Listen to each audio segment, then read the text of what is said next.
চাঁদা নিলে পুরস্কার, ধরা পড়লে বহিষ্কার, ভাইরাল হলে গ্রেফতার। কি ভেবেছেন বাংলাদেশের মানুষ বোকা? আজকে আমাদেরকে জিম্মি করে ফেলছে। দল এই খুনের দায় দায়িত্ব গ্রহণ করবে না। আমি স্পষ্ট ভাষায় বলতে চাই, এই খুনের দায় দায়িত্ব তারেক জিয়াকে গ্রহণ করতে হবে। এই খুনের দায় দায়িত্ব মির্জা ফখরুলকে গ্রহণ করতে হবে। এই খুনের দায় দায়িত্ব বিএনপিকে গ্রহণ করতে হবে। এই খুনের দায় দায়িত্ব প্রত্যেক প্রশাসনকে গ্রহণ করতে হবে। ইসলামী যুব আন্দোলন বাংলাদেশ কর্তৃক আয়োজিত আজকের সম্মেলনের সম্মানিত সভাপতি ওলামায়ে কেরাম, সর্বস্তরের জনগণ ভাইয়েরা আমার, আজকে আমরা দুঃখিত, লজ্জিত, মর্মাহত। আজকে বাংলাদেশে যে ঘটনা ঘটতেছে গোটা দুনিয়ার সামনে মুখ দেখাবার মতো মুখ আছে বলে আমি মনে করি না। গোটা দুনিয়ার মানুষ আমাদেরকে খুনি মনে করে। যে দৃশ্য দেখেছি মিটফোর্ডের, আমি পুরাপুরি শেষ পর্যন্ত এই ঘটনা দেখতে পারি নাই। আমি নিজেই ভয় পেয়ে গেছি। এ কেমন এক অবস্থা, কেমন এক বর্বরতা! জাহিল যুগকেও ফেল করেছে। মানুষ এত নিষ্ঠুর কিভাবে হয়? মানুষ তো এইভাবে কুকুরকেও মারতে পারে না।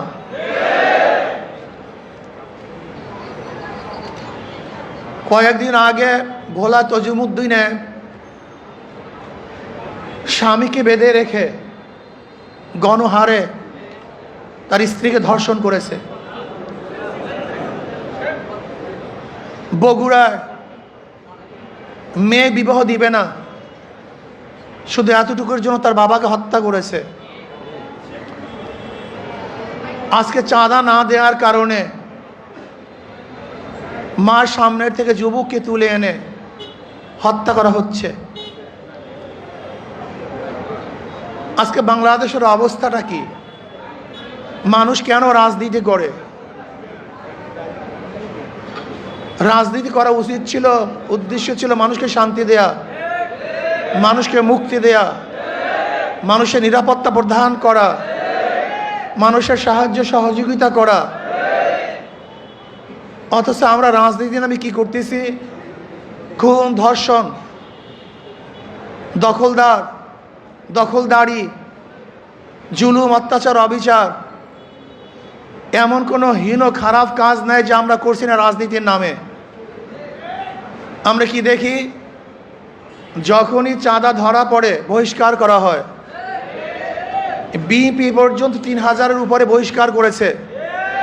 কিন্তু আমি সাংবাদিক বন্ধুদেরকে প্রশ্ন করতে চাই, আমি জনগণের কাছে প্রশ্ন রাখতে চাই, এই বহিষ্কারই কি তাদের চাঁদা ফিরছে?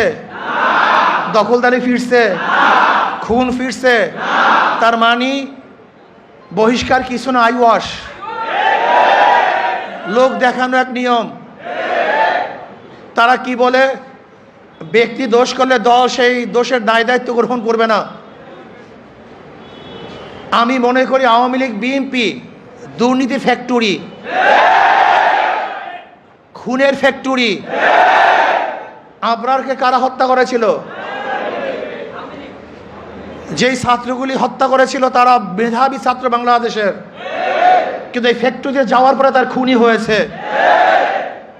আজকে হাজারো মেধাবীরা এই আওয়ামী লীগ, বিএনপি করার কারণে ওরা ধর্ষক হয়েছে, ওরা চাঁদাবাজ হয়েছে। এই দলগুলি এমন এক ফ্যাক্টরি, যদি ফেরেশতাও সেখানে ঢুকে আজাজিল হয়ে বের হবে। সৎ মানুষগুলি ঢুকলে চোর হয়ে বের হবে। যাদের হাতে রক্ত ছিল না, এই আওয়ামী লীগ বিএনপি করার পরে তাদের হাতের মধ্যে রক্তে রঞ্জিত হবে।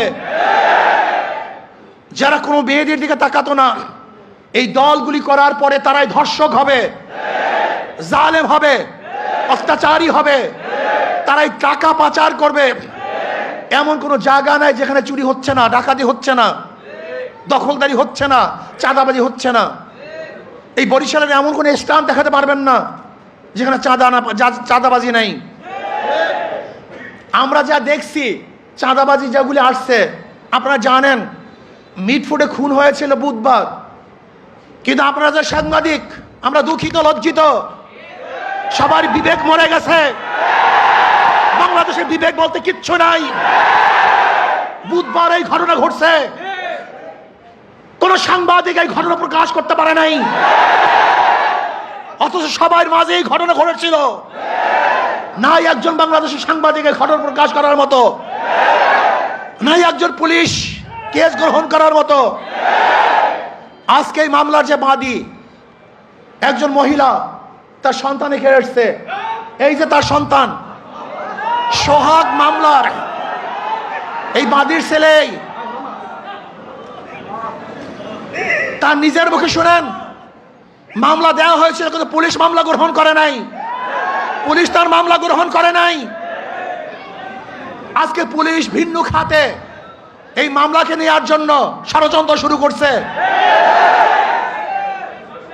সব জায়গায় চাঁদাবাজি, শরিয়াতপুর বাস সব বন্ধ, শুনলাম আজকে তাদেরকে বহিষ্কার করা হয়েছে। অথচ আজকে আপনারা দেখেছেন প্রেস ব্রিফিংয়ে, সাংবাদিক সম্মেলনে ঊর্ধ্বতন কর্মকর্তাদের কাছে বারবার জানানো হয়েছে, কিন্তু না, যতক্ষণ পর্যন্ত সব জায়গায় প্রচার না হয়েছে ততদিন পর্যন্ত বহিষ্কার করা হয় নাই। চাঁদা নিলে পুরস্কার, ধরা পড়লে বহিষ্কার, ভাইরাল হলে গ্রেফতার। কি ভেবেছেন বাংলাদেশের মানুষ বোকা? আজকে আমাদেরকে জিম্মি করে ফেলছে। দল এই খুনের দায় দায়িত্ব গ্রহণ করবে না। আমি স্পষ্ট ভাষায় বলতে চাই, এই খুনের দায় দায়িত্ব তারেক জিয়াকে গ্রহণ করতে হবে। এই খুনের দায় দায়িত্ব মির্জা ফখরুলকে গ্রহণ করতে হবে। এই খুনের দায় দায়িত্ব বিএনপিকে গ্রহণ করতে হবে। এই খুনের দায় দায়িত্ব প্রত্যেক প্রশাসনকে গ্রহণ করতে হবে।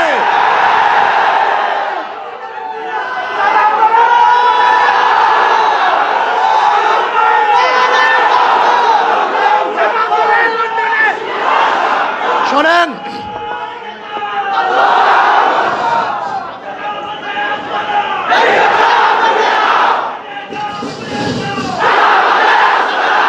আমি মনে করি অবৈধ সন্তান জন্ম হওয়ার আগেই তার মৃত্যু কামনা করে। আজকে বিএনপি ক্ষমতায় যাওয়ার আগেই তার পতন কামনা করে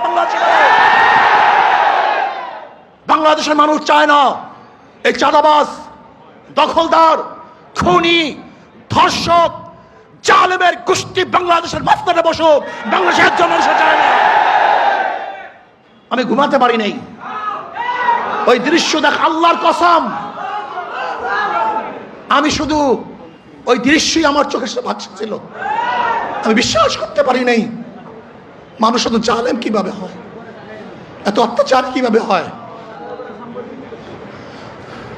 জালেমের গোষ্ঠী, খুনির গোষ্ঠী। শোনো, এক আবু সাইদের হত্যায় আওয়ামী লীগের মাসনাদকে ধ্বংস করে ফেলেছে। লিখে রাখো, 100 হত্যায় বিএনপির মাসনাদ তসনাদ হয়ে গেছে।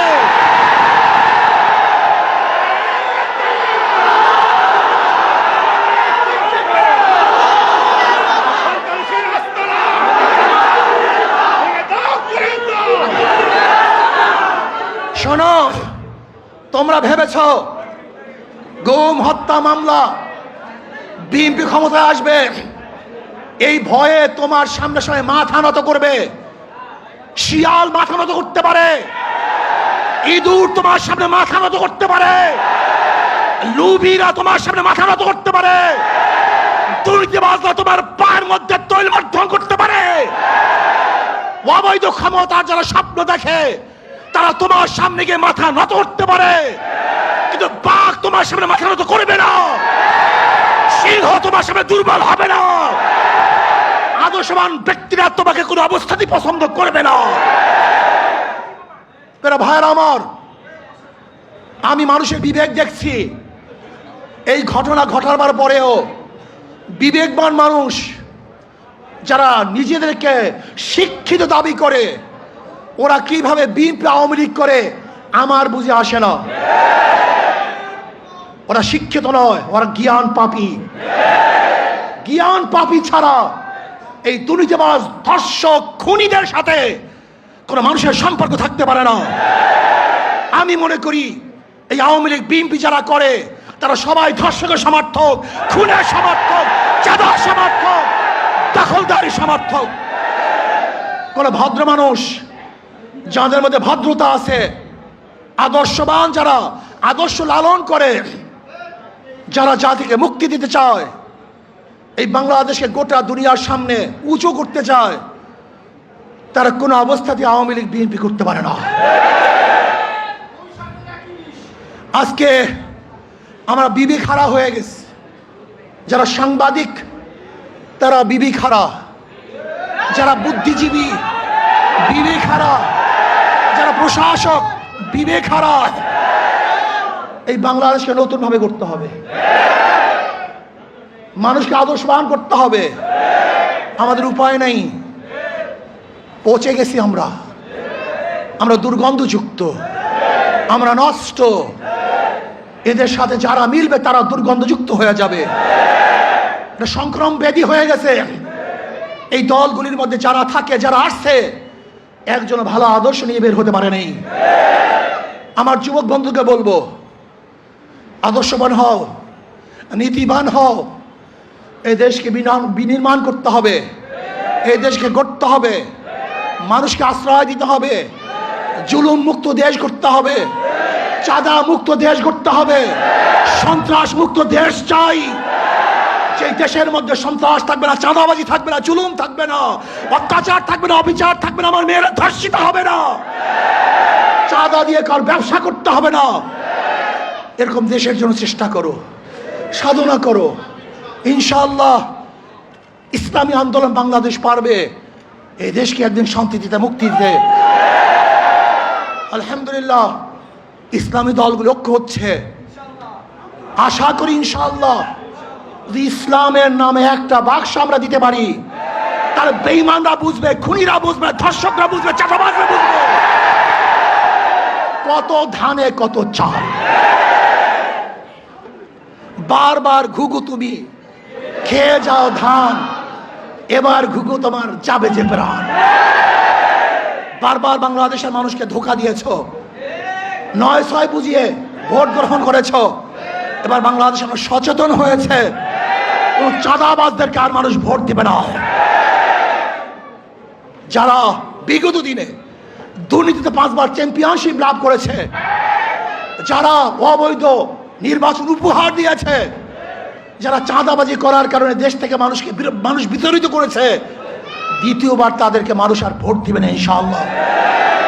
চাঁদাবাজের বিরুদ্ধে ঐক্য হবে তো ইনশাআল্লাহ, চাঁদাবাজের বিরুদ্ধে সবাই ঐক্য আসি তো ইনশাআল্লাহ। যখন যেই সময় ডাক দেওয়া হবে চাঁদাবাজির বিরুদ্ধে আমরা ঝাঁপিয়ে পড়বো ইনশাআল্লাহ। আল্লাহ আমাদের সবাইকে কবুল করে নেন।